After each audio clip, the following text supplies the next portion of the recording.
या ठिकाणी आम्ही सारेजण जमलेलो आहोत। माजी आमदार, महाराष्ट्र प्रदूषण नियंत्रण मंडळाचे माजी अध्यक्ष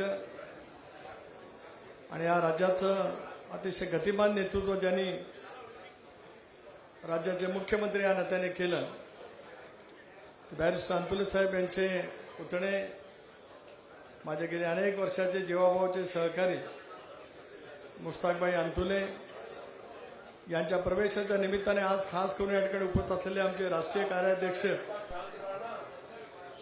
प्रफुल्लभाई पटेल, पक्षाचे नेते आदरणीय भुजबळ साहेब, व्यासपीठावर या ठिकाणी उपस्थित असलेले आमचे कोषाध्यक्ष वाय.पी. त्रिवेदी, मंत्रिमंडळातील आमचे सहकारी नामदार हसनजी मुश्रीफ, धनंजयजी मुंडे, विधानसभेचे उपसभापती उपाध्यक्ष नरहरजी झिरवाळ, मंत्रिमंडळातील आमचे दुसरे सहकारी अनिल बैदास पाटील, महिलांच्या अध्यक्षा रुपालीताई चाकणकर, पक्षाचे वरिष्ठ नेते स्टार प्रचारक बाबा सिद्दीकी, मुंबई प्रदेश राष्ट्रवादी काँग्रेस पक्षाचे अध्यक्ष समीरभाई भुजबळ, आमचे राष्ट्रीय सरचिटणीस के.के.जी, आज या ठिकाणी उपस्थित असलेले नामदार अदिती, मुश्ताकभाई, त्याचबरोबर आज ज्यांचा दुसरा एक महत्त्वाचा पक्षप्रवेश या ठिकाणी आहे, ते दीर्घकाळ शिवसेनेमध्ये काम करत माझ्या रायगड जिल्ह्यामध्ये ज्यांनी जिल्हा सरकारी वकील म्हणून प्रदीर्घ काम केलं, निवडणूक प्रतिनिधी म्हणून लोकसभेचे 6 निवडणूक लोकप्रतिनिधीमध्ये राहिले, असे ॲडव्होकेट विलास नाईक, माझे सर्वच मुंबईचे राज्यातील उपस्थित असलेले सर्व सन्मान्य पदाधिकारी, पत्रकार मित्र, राष्ट्रवादी काँग्रेस पक्षाच्या कार्यकर्ते बंधू भगिनी आणि सहकारी मित्रांनो, सुरुवातीलाच आजच्या या पक्षप्रवेशाच्या निमित्ताने प्रफुल्लभाई आपण आणि सर्व नेते उपस्थित राहिलात।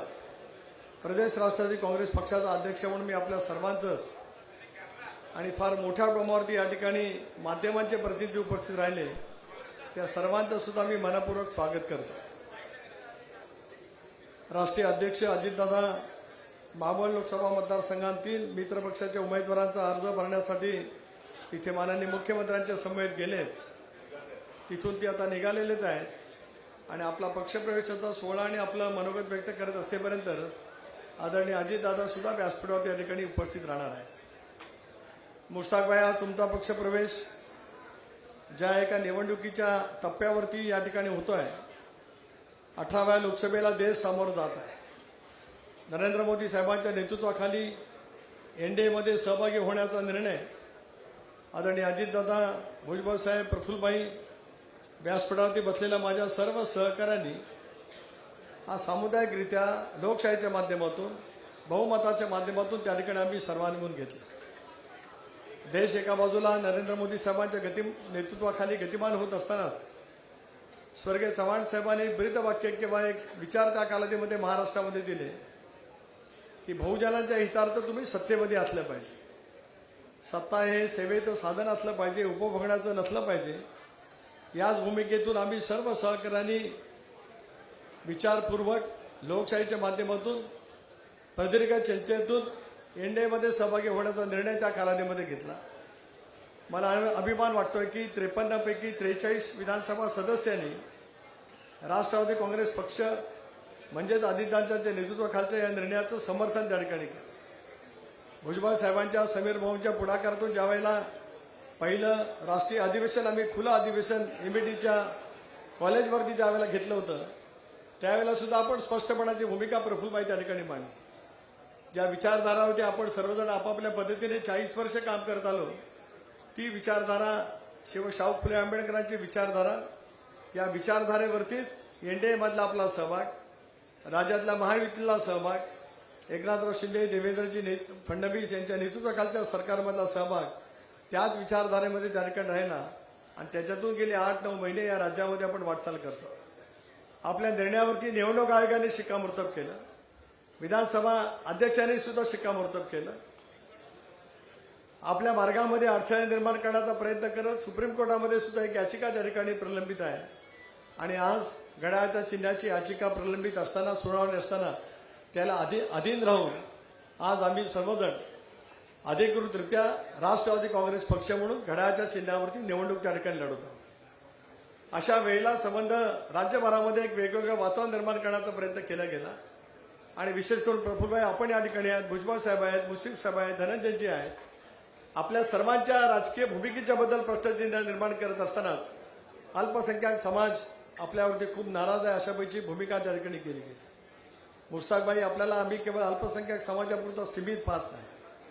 बॅरिस्टर अंतुले साहेबांनी दीर्घकाळ या राज्याला नेतृत्व दिलं. ज्या मतदारसंघातून आज आदिती आमदार आहे त्या मतदारसंघामध्ये 57 सालामध्ये त्यांनी पहिली विधानसभेची निवडणूक लढली. 62 सालामध्ये विधानसभेवरती निर्वाचित झाले. 67 मधून त्या शिवादान मतदारसंघातून अंतुले साहेब निर्वाचित झाले. 69ला वसंतराव नाईक साहेबांच्या मंत्रिमंडळामध्ये राज्यमंत्री झाले. आज आपल्याला सर्वांना मला या ठिकाणी सांगायचं आहे की त्यावेळेला 2 टायर व्यवस्था होती, मंत्री आणि उपमंत्री. प्रफुल्लभाई त्यावेळेला तुम्हाला अंतुले साहेबांचा स्वभाव माहिती होता. त्यांनी स्पष्टपणे नाईक साहेबांनी सांगितलं की मी उपमंत्री म्हणून मंत्रिमंडळामध्ये येणार नाही. राज्यमंत्रीपद महाराष्ट्राच्या इतिहासात पहिला प्रथम कोणामुळे झालं तर ते बॅरिस्टर अंतुले साहेबांच्या आग्रहाखातर झालं आणि त्याच्यातून राज्यमंत्री पदाची निर्मिती या राज्यामध्ये झाली. आणि मग 3 टायर सिस्टम आली. मंत्री, राज्यमंत्री, काही वेळेला उपमंत्री. निर्णयाच्या बाबतीमध्ये आणि आपल्या स्वतःच्या आत्मसन्मानाच्या बाबतीमध्ये जराही तडजोड न करता व्यापक जनाधार करण्याची भूमिका अंतुले साहेबांच्या कालावधीमध्ये घेतली. ज्यावेळेला अंतुले साहेब 1969 सालामध्ये राज्यमंत्री झाले त्यावेळेला माझ्या जिल्ह्यातली परिस्थिती तर भयावह होती.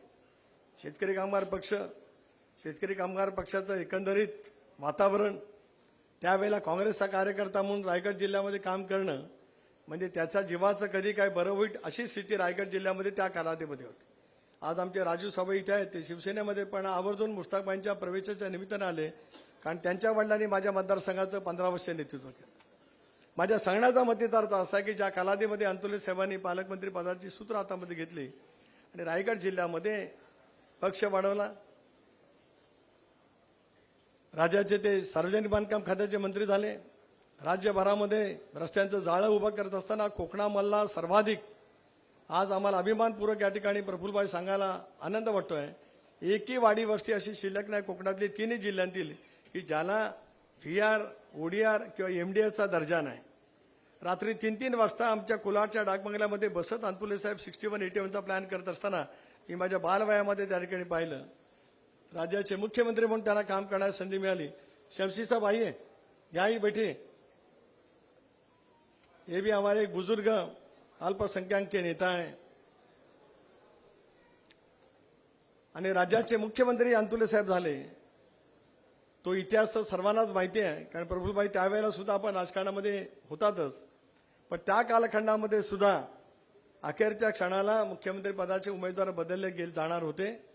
परंतु अंतुले साहेबांचे संजय गांधींची असलेले संबंध, त्या कालावधीमध्ये आलेले निरीक्षक यांनी अंतुले साहेबांची घोषणा मुख्यमंत्री म्हणून केली आणि 12 जून 1980 ते 12 जानेवारी 1982 हा 1.5 वर्षाचा एक अभूतपूर्व काल महाराष्ट्राने अनुभवला.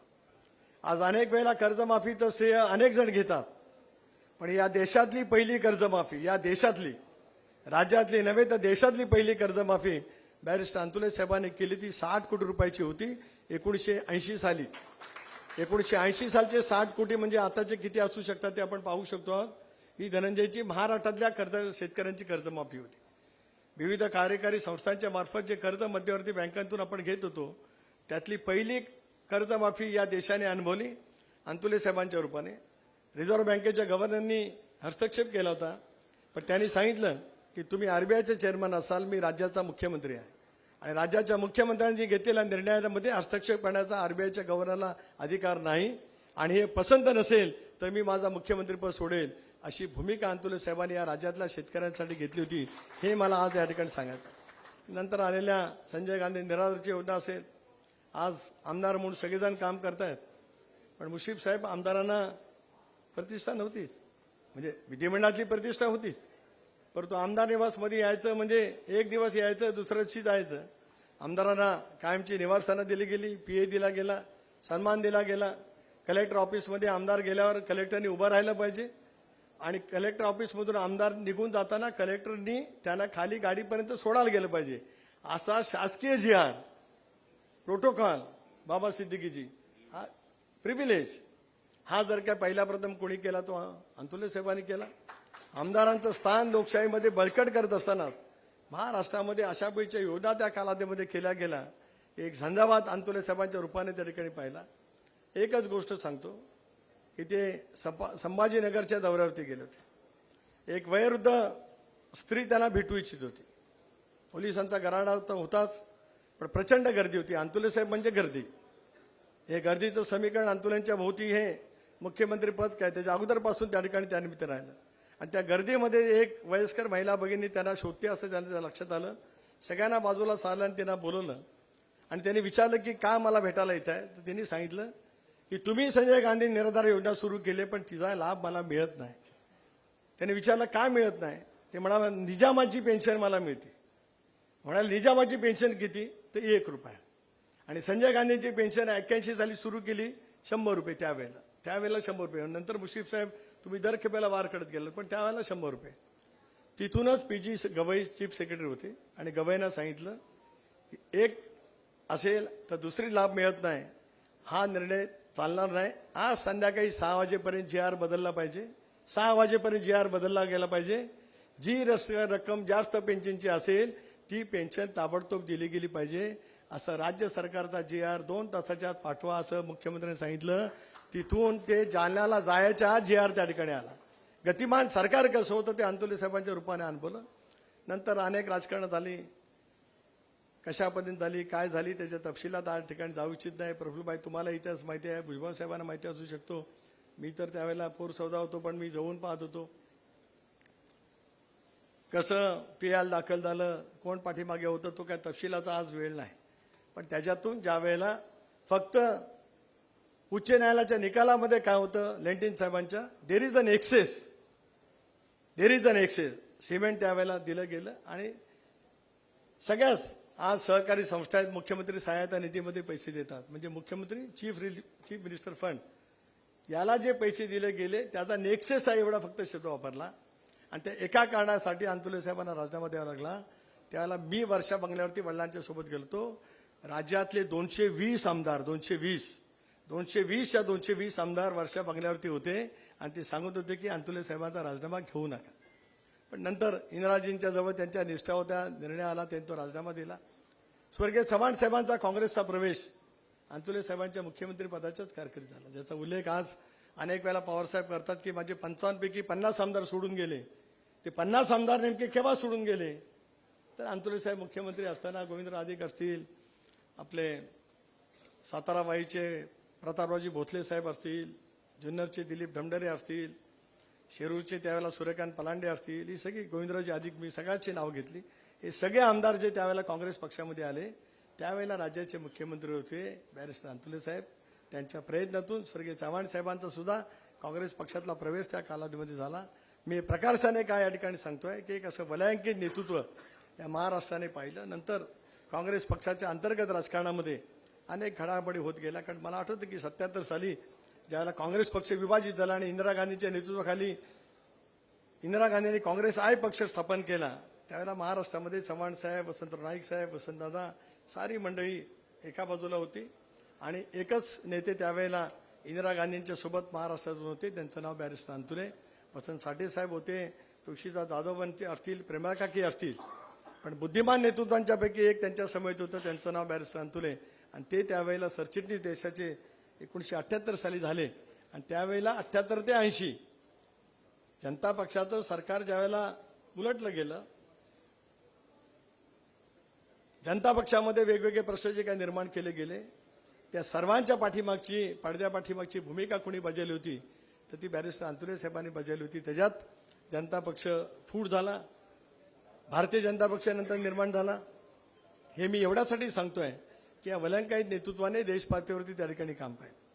आणि मी पाहतोय की जसं मी त्यावेळेलापासून माझ्या वडिलांच्या सोबत जायचो त्यावेळेपासून मुश्ताकभाई अंतुले साहेबांच्या सोबत सावलीसारखे राहिले. अंतुले साहेबांना भेटायला गेल्याच्यानंतर मुश्ताकभाई भेटले नाहीत असं कधी झालं नाही. पण वर्षा बंगल्यावरती अंतुले साहेब मुख्यमंत्री असताना वर्षा बंगल्यावरती मुश्ताकभाई राहायला कधी गेलेच नाही.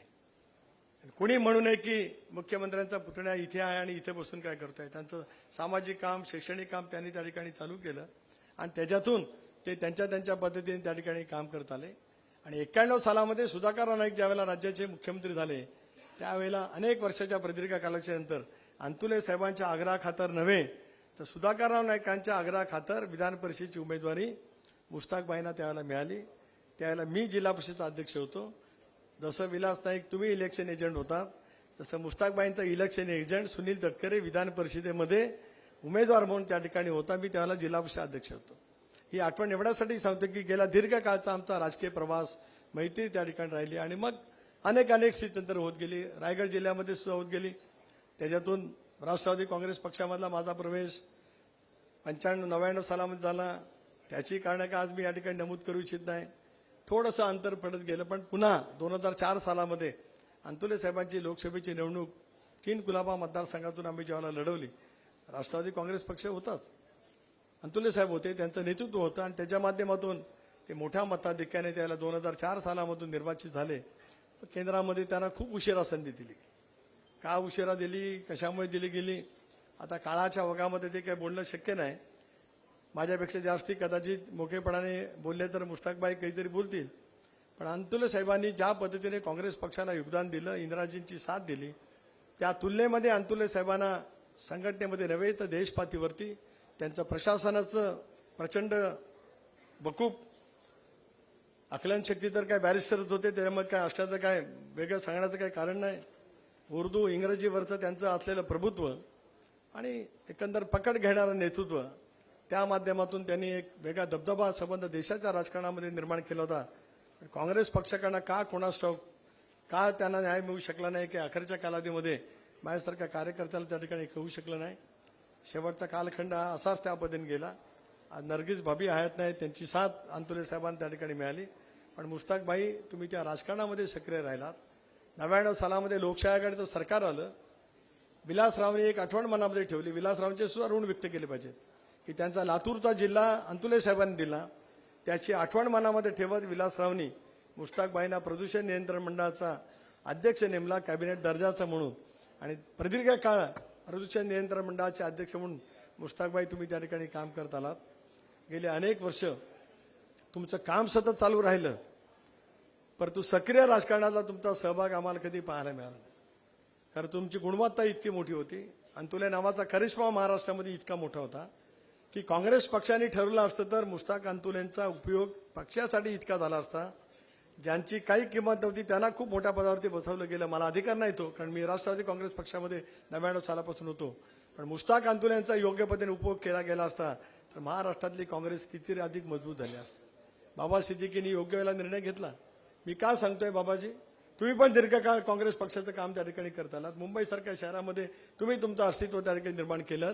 पण अजितदादांनी घेतलेला निर्णय योग्य आहे अशी भूमिका मांडत तुम्ही त्या ठिकाणी पक्षामध्ये प्रवेश केलात. प्रफुल्लभाईंची त्याच्यामध्ये तुमच्या सर्वांशी संवाद करण्यामध्ये महत्वाची भूमिका त्या ठिकाणी राहिली. माझा सुद्धा मुश्ताकबाईंजवळ दीर्घकाळ चर्चा सुरू होती, परंतु थेट पक्षप्रवेश करा असं बोलण्याचं धाडस मी कधी केलं नाही. मी खरं सांगतो, त्यांची माझी मैत्री खूप. ह्या सम्राट हॉटेलमध्ये बसत आम्ही जिल्ह्याचं राजकारण अनेक वेळेला केलं. माझं 95ची उमेदवारी नव्हती. अंतुले साहेबांना त्यावेळेला मी जिल्हा परिषद अध्यक्ष असताना मी जिल्हा परिषदेमध्ये राहावं असं वाटत होतं. पण हे आणि मी बसलो. यांनी सांगितलं नाही तुम्ही आता तटकरेजी लढलं पाहिजे. यांनी अंतुले साहेबांना सांगितलं आणि 95ला माझी उमेदवारी कशी झाली ती या सम्राट हॉटेलमध्ये बसून आम्ही दोघांनी मिळून केली. त्याच्यातले एक ते मुख्य सूत्रधार आहेत. याची आठवण सुद्धा मी या ठिकाणी या निमित्ताने करतो आहे.